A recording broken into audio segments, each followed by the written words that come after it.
Olá, alunos do sétimo ano. Vamos iniciar a nossa aula com algumas orientações aqui para vocês estarem respondendo o simulado de história referente ao primeiro bimestre. Peguem aí o simulado de vocês e vamos lá para as nossas questões referente à disciplina de história. Elas começam a partir da questão número 4. E essa questão ela diz assim: que em 395 surgiram o Império Romano Ocidental e o Império Romano Oriental.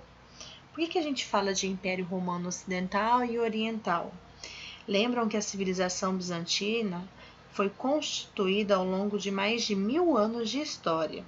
E essa civilização floresceu no Império Romano no Oriente, que teve início no ano de 395, quando os romanos dividiram seu território em duas partes, o Ocidente e o Oriente. A partir de então, o governo de Constantinopla adotou medidas administrativas que acabaram levando gradualmente ao distanciamento cultural e político da antiga Roma. Entre as medidas adotadas pelo Império Bizantino, o antigo Império Romano Oriental, em sua história milenar, podemos citar que, na página 136, nós temos essas medidas, tá? Defendidas e adotadas pelo Império Bizantino. A primeira medida foi: o grego e não o latim passou a ser a língua oficial. Então, o grego, era então a língua oficial. Deixou de ser o latim e passou para o grego. Foi a primeira medida. Segunda medida, as forças armadas e as instâncias governamentais foram estruturadas, tornando-se um imperador, cujo título era chamado de Basileus, o máximo detentor do poder. Essa foi a segunda medida. E a terceira medida, que o cristianismo ortodoxo foi reconhecido como religião oficial do Estado. Então, na página 136, bem no finalzinho da apostila, vocês vão encontrar todas as medidas. E aqui na número 4, vocês vão encontrar qual medida está relacionada a essas que a prof acabou de ler para vocês. Letra A. O grego converteu-se na língua oficial do Estado? B. O estudo da filosofia foi desestimulado na capital? C. O catolicismo tornou-se a religião dos patriarcas? D. O comércio enfraqueceu-se em áreas marítimas? Qual dessas alternativas mais se encaixa com aquelas dessas medidas da página 136, tá? Lembrando que cada questão tem apenas uma alternativa correta. A nossa segunda questão vai falar sobre o islamismo. Sabemos que é uma religião totalmente monoteísta, pois prega a existência em um único Deus. E esse Deus nessa religião ele é chamado de Alá. Maomé é considerado o último e mais importante profeta. Os ensinamentos islâmicos estão contidos em um livro chamado Alcorão. Nós temos a Bíblia, que pertence ao cristianismo, e o islamismo eles seguem o Alcorão, é a Bíblia sagrada deles, chamada de Alcorão. Então, nós temos na página 157 alguns pilares que fundamentam essa religião. Aí, aqui na alternativa 5, está dizendo o seguinte, que é para assinalar a alternativa que apresenta corretamente um dos pilares do islamismo. Eu vou ler para vocês os pilares que ele defende.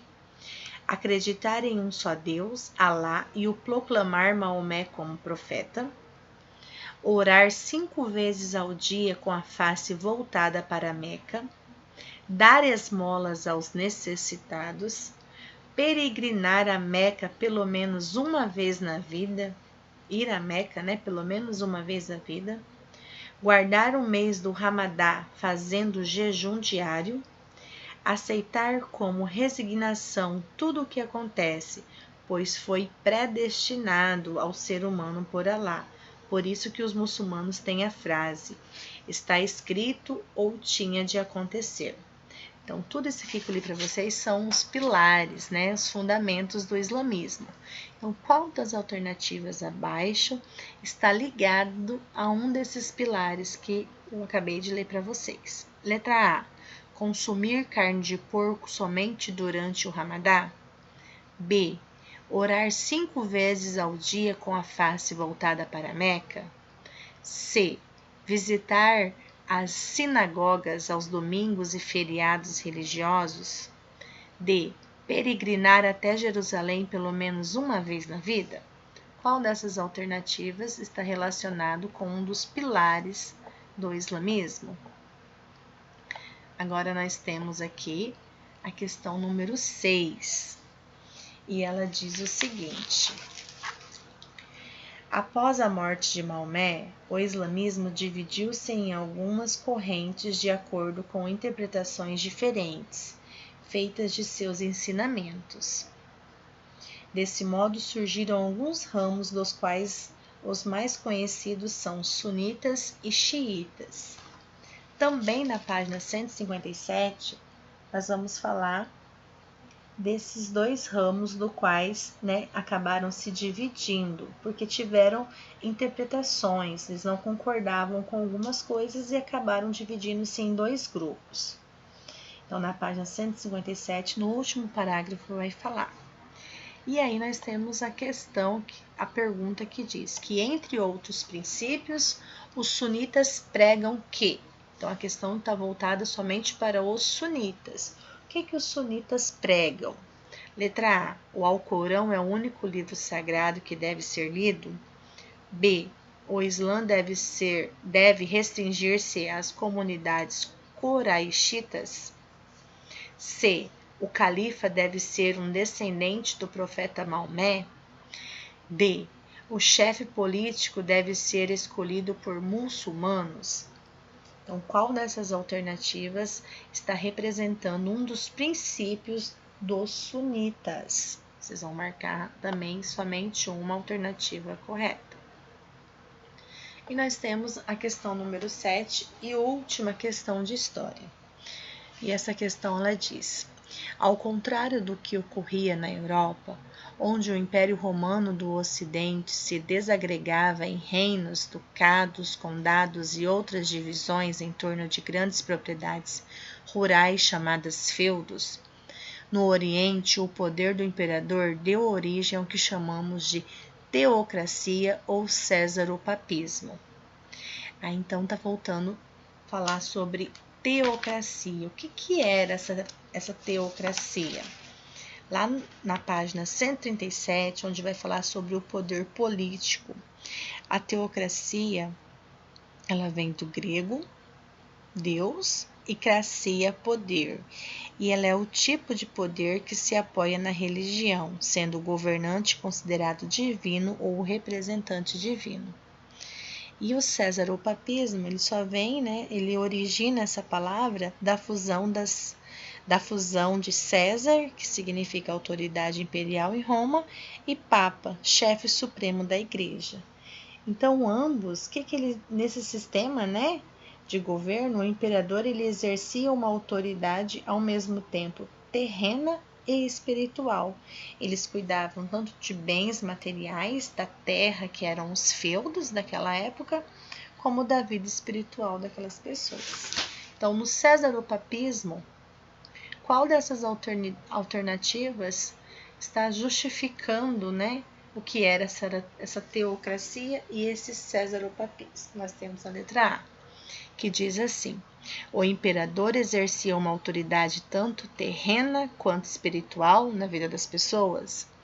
B, o Basileus era selecionado por meio de eleições em Constantinopla. C, o monarca comandava o Estado e o Papa liderava a igreja. Eram totalmente termos que tinham ações diferentes. D, o rei respeitava a Constituição tal como a antiga República Romana. Vocês vão marcar só a alternativa que está voltada para o poder do imperador, que deu a origem de teocracia e césaropapismo, tá? Que tem a mesma função.